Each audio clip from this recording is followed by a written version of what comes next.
క్రైస్తవులమైన మనమందరము ఏ స్థాయిల్లో ఉన్నా సరే అతి సులువుగా దేవుణ్ణి కష్టపెట్టే పని సమయాన్ని పాటించకపోవటం.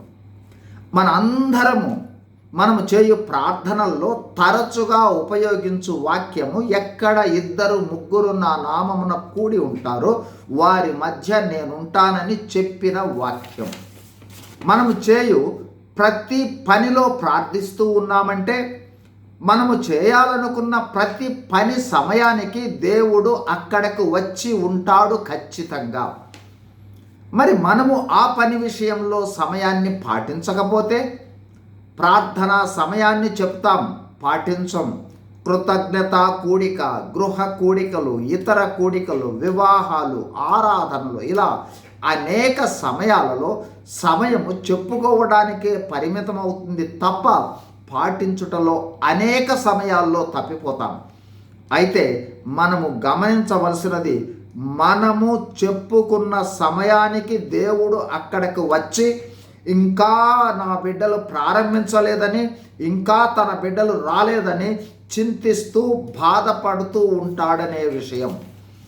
అదృశ్యమైన దేవునిని మనము చేసే పనుల విషయంలో దేవుడు ఏ విధంగా స్పందిస్తాడు అనే విషయాలను తెలుసుకొనుటకే పరిశుద్ధాత్మను దేవుడు మనకు అనుగ్రహించాడు. ఉద్యోగానికి ఆలస్యంగా వస్తున్న ఒక క్రైస్తవుడిని ఇతర వ్యక్తి నీవు క్రైస్తవుడవేనా అని ప్రశ్నిస్తే ఏం సమాధానం చెప్పగలం?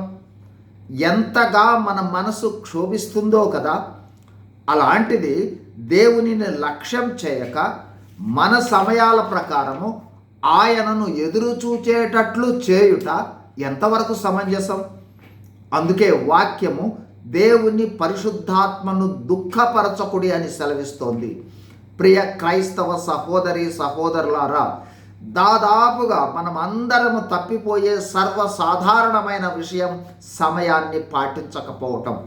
కావున మనమందరము సమయం పాటించున్నట్లుగా దేవుని సహాయం కోరి మనము పాటిస్తూ విశ్వాసులను పాటింపచేస్తూ దేవుని మహిమార్థం, దేవుని సంతోషపెట్టేవారుగా ఉండునట్లుగా జీవించ మనవి.